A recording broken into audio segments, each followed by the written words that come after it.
Hello, friends. You're getting me in my office because the rest of my house has been moved out of my house. I no longer live here. I have a lovely hotel down on the west side of downtown Albuquerque. And my house has been furnished with completely new furniture to create a TV show that I can't tell you about, but it's awesome. So that hence this incredibly kind of drab backdrop today.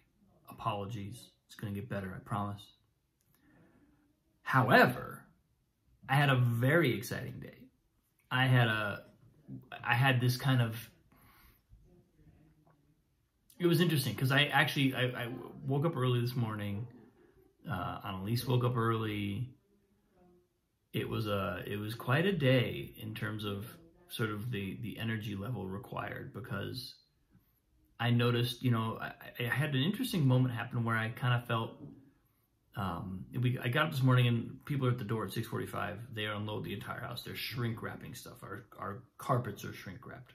The piano's wrapped in blankets. Furniture is being dragged into our master bedroom.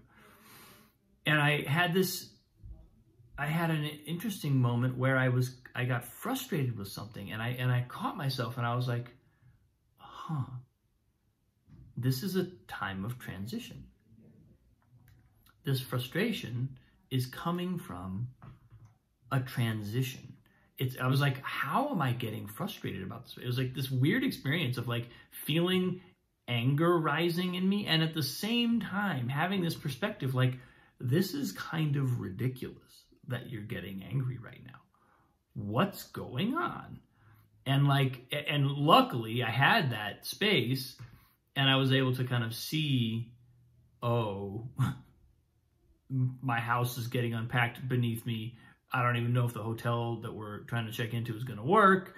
And I was like, oh, I just subconsciously, I'm very unmoored right now. Subconsciously, it's a blessing that this is happening in our house. It's beautiful. It's wonderful. I'm super excited about it. And it's unmooring me and my family in a way that is just creating this energy. So I caught that, luckily. But that did remain at play. It wasn't that I kept getting angry today, but it was just more that I felt things requiring energy of me. I felt a sense of this requires my investment, and it kind of felt like sometimes it took more than usual. It was like I had to sort of tell myself, okay, come here, be present. Let's be here now. Let's get in the game in a way that I generally don't have to do. Like I just generally am here.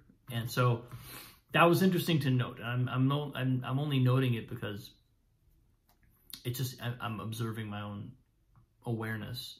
I'm trying to, part of what I consider this work, spiritual work, is this observing our own awareness, noticing what's happening in it, and making connections, understanding ourselves. We don't always need to understand it, but it helps when we can, for me anyway, it helps when I can kind of put something to rest, like seeing the underlying reason as opposed to just the surface wave gives me a sense of, okay, that makes sense. And that pattern has been also, that was also one of my main lessons of the day. I had a couple of beautiful conversations with students, and it was just a very inspiring day in terms of some of the conversations I had with students and friends about their creative work and about the projects that are emerging for them, and about the things that this is something that happened twice today. In two of my sessions today, I had this sense. Let me see if I can come up with if I just need to remember what happened in the first instance, because it was the image that came through is that spiritual work, in a similar way to what I was talking about with myself, is about it's like tracking an animal in the woods. Like if we were a hunter, or if we were I don't know, a tracker. In that, our intuition sometimes tells us something that rationally we don't yet understand. It's like we'll follow the scent or the trail this way, but the animal has learned to do things to throw off trackers. So we will follow what feels like a good lead, only to find out that it was a decoy or a diversion. Or we will have this gut instinct to go one way rather than the other. Even while our mind is saying the smart money's over here, our gut is going, but I'm pulled over here. And that will be the successful move. That will be the successful approach. And so there's this really weird way. And I noticed this both in myself when I'm doing something like I was doing earlier today, where I was like, what's this anger about? I know what I think it's about in this moment, but that doesn't really jive. That doesn't really make sense. What's it really about? Oh, same thing when I'm working with clients or students, or, you know, it's like I start to see, I'm learning that part of the process, not just for me, but for all of us, is to be looking for patterns just outside of what we can see. It's like we want to take the picture and we want to like breathe out. It's almost like by breathing out, I'd like push the picture a little further away. So I'm not quite as close to it. I just take a breath. And all of a sudden, I'm seeing truth around the edges of it. And things are making sense. I'm like, oh, yeah. This thing from your daily life hooks into this thing in your creative work, which right now we're considering them completely separately, but they're actually there's this amazing overlap there. There's an amazing connection there that I just hadn't picked up on. We hadn't picked up on. So I think the thing that feels so inspiring about what happened today is that it's almost like I'm articulating the technique of this work in a new way by feeling this analogy with tracking an animal, because it's like it lets it be both art and science and beyond both in some ways. It's like creating a sense of what the process is. There's something very, when I imagine being in the woods and, you know, going in a direction after an animal, pursuing, you know, on foot for days, an animal, that's kind of what this feels like. It can be elusive, it can be frustrating, it can be disappointing, it can be magical, it can be instantaneously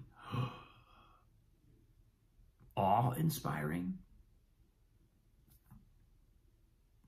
There's just this, you know, there's, for some reason, this natural world metaphor is coming up for me powerfully today, and I think it's because of that, you know, practice that I'm you know, both cultivating and also trying to encourage in myself, of stepping back and regarding the picture almost with with the kind of vision that says, okay, what I know that there are either connections here that I'm not seeing, or I know there's information available that I'm excluding through my knowledge and through my understanding of what's happening.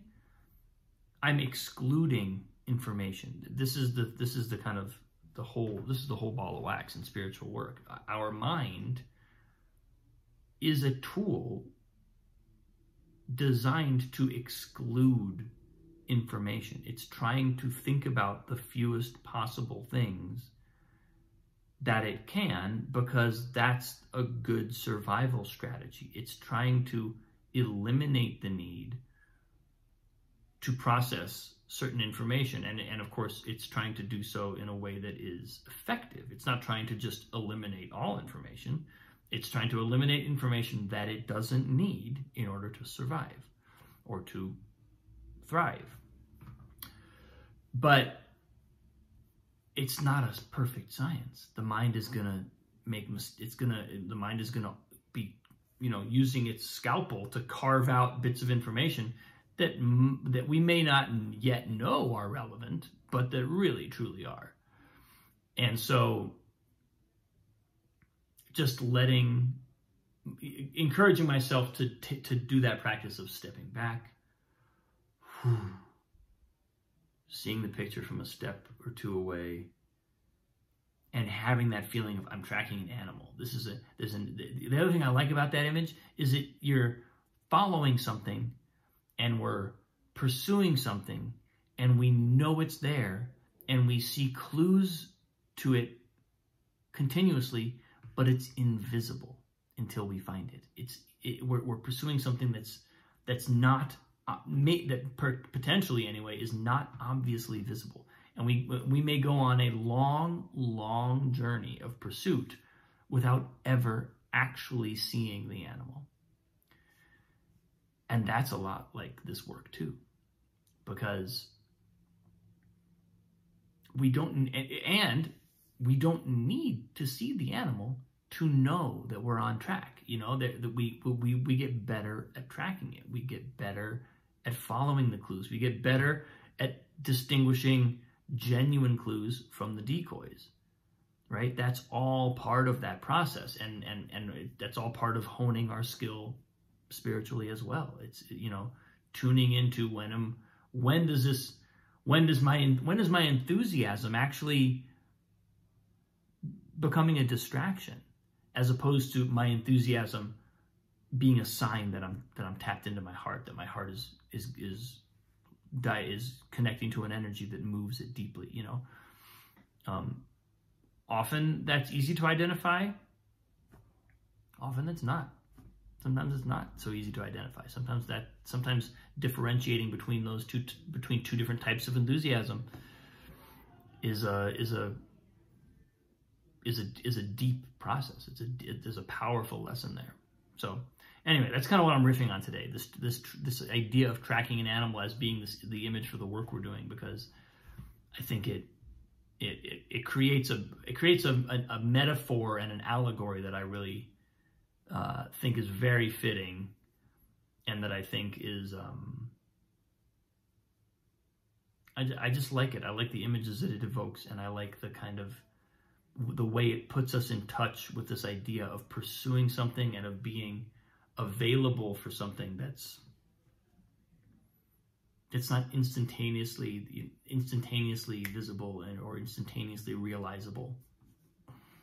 There's a kind of willingness to be in the process. I mean, and why do we go on this journey? Why do people who track nowadays anyway? Why do people who track animals track animals? Because they like to be in the woods. That's what it's all about. We like to be in the woods, so we go and track animals, right? That's also part of the work in spiritual work. We're meditating. We're on our journey to enlightenment. We're on our journey to realization. But is that the only reason we're doing it, or do we like to do the work? Do we like this practice? Do we enjoy the whole? Is this the world we want to live in? Anyway, Tracking animals. That's what it's all about. You heard it here first. Thanks, people. Love you. Thank you for watching. I appreciate you so much. I say it every time, but I really, really, really mean it. Love you. Have a wonderful day. I will see you hopefully from my lovely hotel room tomorrow.